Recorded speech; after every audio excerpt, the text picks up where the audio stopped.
la belva civile, mai arrendersi davanti alle cose che si possono cambiare. Il punto della settimana con Nicola Ottaviani. Perché la belva e perché soprattutto la belva civile? Perché ogni cittadino davanti alle ingiustizie, davanti alla politica intesa come vecchia maniera, davanti all'insicurezza, davanti alla richiesta di servizi dello Stato o davanti ad una tassazione iniqua, si sente davvero una belva. E allora la reazione quale dovrebbe essere? Quella di occupare le strade, le autostrade o le stazioni o incendiare le autovetture delle forze dell'ordine come vorrebbe fare una certa sinistra per paralizzare il paese, per portarlo magari nel caos? Assolutamente no. La reazione, quella composta, quella sana e soprattutto intelligente, ma anche ferma e qualificata, è quella di portare avanti le riforme nel nostro paese e nelle nostre istituzioni. Vediamo come.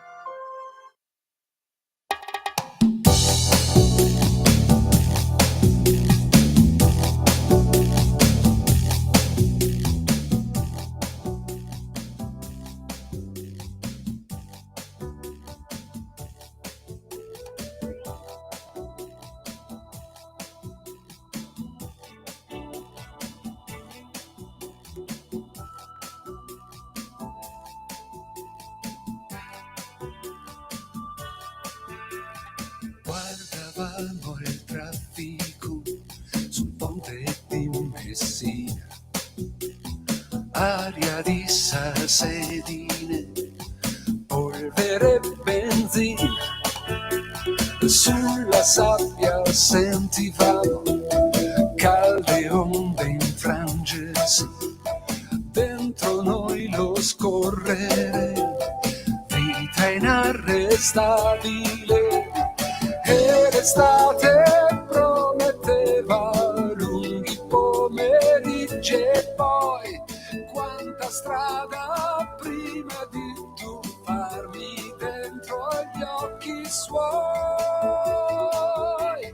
Una moto e via, delfini nella scia, planando sopra il ponte di Messina, ti portavo via. La belva civile. Buona giornata a tutti. Sì, potrebbe apparire un ossimoro. Perché la belva? E perché soprattutto civile? Beh, innanzitutto ogni cittadino davanti alle ingiustizie, davanti alla politica intesa come vecchia maniera, davanti alla insicurezza spesso nelle nostre città, all'interno dei nostri quartieri, davanti alla richiesta di servizi dello Stato o davanti ad una tassazione iniqua, una tassazione esorbitante rispetto a quello che ognuno di noi può effettivamente dare o restituire allo Stato, si sente alcune volte davvero una belva.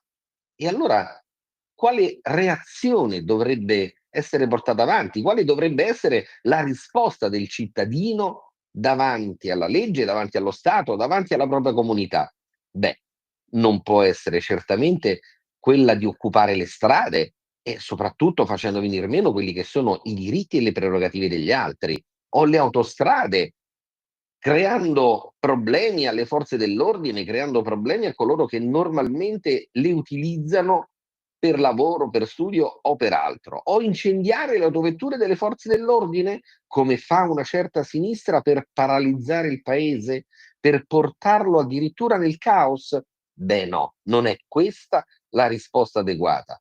La reazione invece, la reazione di quelli come gli amici nostri, amici della Lega, del centrodestra, di coloro che fanno gli amministratori pubblici all'interno delle città, o semplicemente la reazione di chi vuole mettersi a disposizione dello Stato per migliorare la comunità all'interno della quale vive, la reazione deve essere una reazione invece composta, una reazione sana, intelligente, ferma e qualificata, che ruota probabilmente attorno ad uno strumento che ognuno di noi, con i dovuti tempi ed i modi, può utilizzare, è quello delle riforme.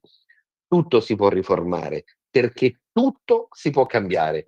con gli strumenti della pubblica amministrazione, con gli strumenti degli enti locali, con gli organismi istituzionali ad ogni livello, comuni, province, regioni, Stato centrale, sempre però in modo deciso e perentorio, in definitiva, in modo civile. Da tutto questo discende il titolo della nostra trasmissione, La belva civile, ossia la belva come reazione normale, ovvia, che è in ognuno di noi, ma che diviene energia positiva solo attraverso l'utilizzo degli strumenti civili. E tra questi il primo, quello essenziale, è la partecipazione democratica alle istituzioni con l'utilizzo della grande innovazione costituita dalle riforme.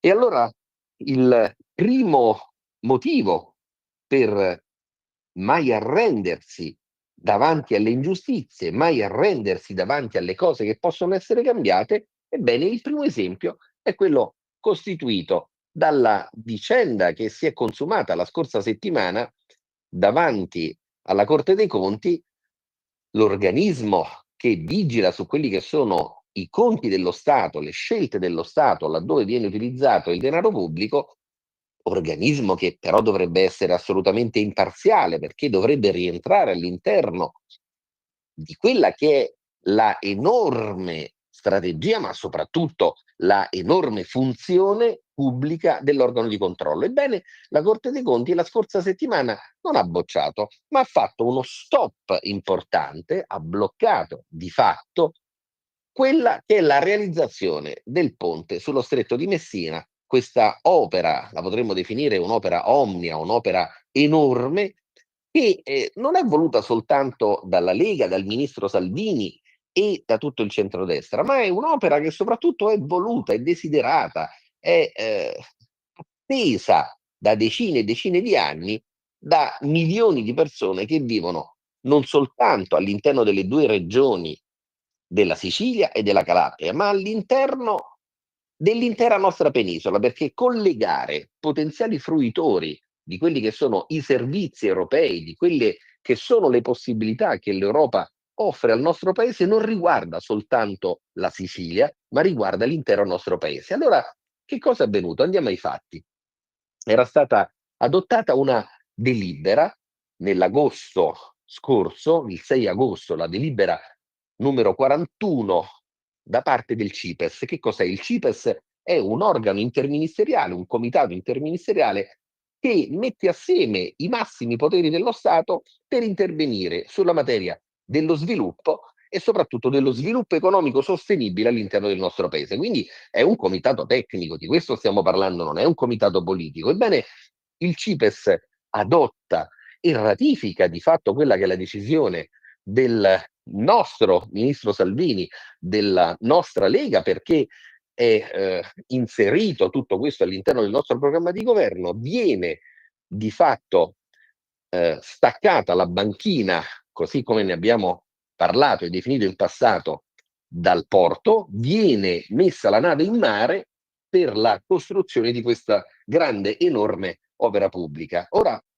malgrado ci sia stata una interlocuzione nel corso degli ultimi mesi tra il governo centrale e la Corte dei Conti, che aveva legittimamente richiesto dei chiarimenti per vicende che vanno da virgole di vera e propria burocrazia, che possono sempre essere integrate, a decisioni di altra natura, e non vorremmo con questo pensare che dietro tutta questa vicenda ci siano decisioni ideologiche.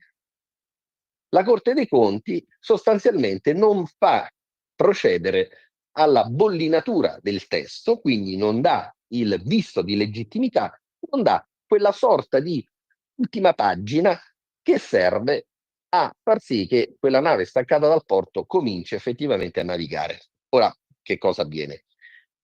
C'è stata una reazione ferma, grossa, importante da parte di quelle che sono le forze della maggioranza, c'è stata una legittima difesa, così la possiamo definire sotto il punto di vista istituzionale, dopodiché è chiaro che si è tornati a quello che è il profilo dell'analisi delle carte. Allora il centrodestra legittimamente attende quella che è la motivazione, perché come avviene in ogni provvedimento di giurisdizione, in questo caso stiamo parlando di un provvedimento paragiurisdizionale, perché è un atto di controllo comunque effettuato da parte della Corte dei Conti, e ci devono essere le spiegazioni, ci devono essere le giustificazioni, le motivazioni di questo diniego. Ora, quello che noi auspichiamo che avvenga è che ci siano delle ulteriori delucidazioni richieste dalla Corte dei Conti su, dicevamo prima, aspetti di natura strettamente tecnico-amministrativa, quanto può durare effettivamente il cantiere, se ci sono delle tavole da rivedere, da integrare, come avviene in tutte le progettazioni, lo si fa, ma certo non è che si può dire vogliamo vedere il progetto esecutivo, perché il progetto esecutivo fa parte dell'appalto. Stiamo parlando di un'opera molto complessa dove oltre alle lavorazioni le aziende, e stiamo parlando di un pool di imprese di carattere internazionale dove ci sono addirittura imprese che si occupano di costruzione di ponti in Giappone e in Estremo Oriente.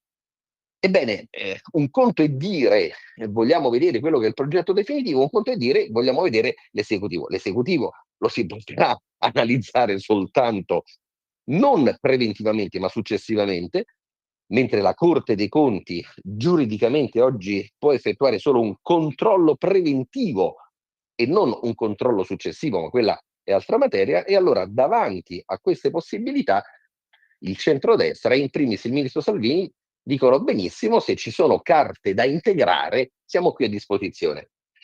Non vorremmo però che dalle pillole che sono state diffuse nel corso dell'ultima settimana sulla stampa vengano fuori delle motivazioni assolutamente spurie, non sostenibili e soprattutto non condivisibili in sede politica, perché una delle indicazioni, perlomeno secondo quelle che sono state le prime note diffuse dalla stampa, riguarderebbe la presenza o meno di un interesse pubblico. No, a questo non ci stiamo.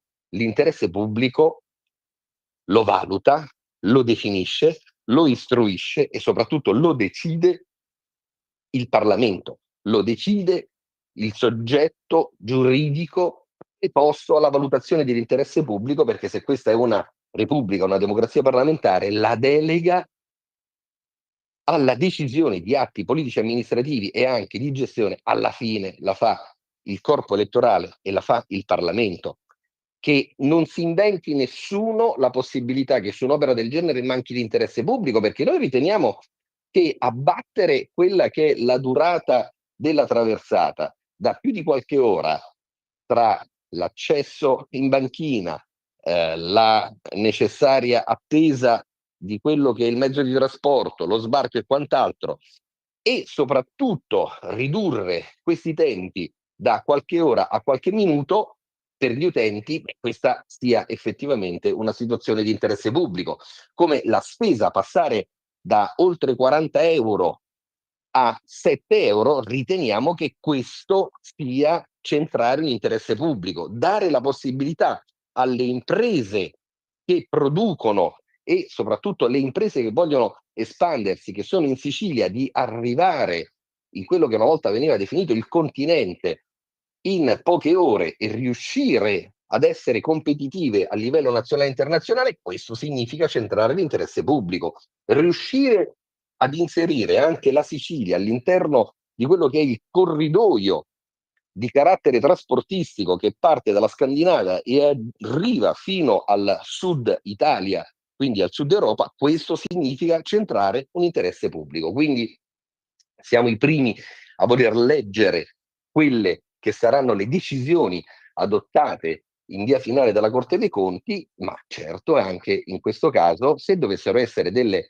decisioni assolutamente condivisibili e legittime, siamo all'interno di quello che è il perimetro costituzionale. Se si dovesse andare fuori, poi ci sono gli strumenti giuridici e normativi per intervenire, perché c'è una norma meravigliosa della nostra Costituzione, una norma che ricorda a tutti che il giudice è sottoposto soltanto alla legge. Però nella ripartizione dei poteri, e almeno su questo siamo tutti d'accordo, il potere legislativo e quindi il potere di emanare le norme continua a spettare esclusivamente a quello che è il Parlamento. E allora mai arrendersi davanti alle cose che si possono cambiare. Se le cose si possono cambiare, bisogna andare avanti con le riforme, sentendosi un po' belve, ma soprattutto belve civili.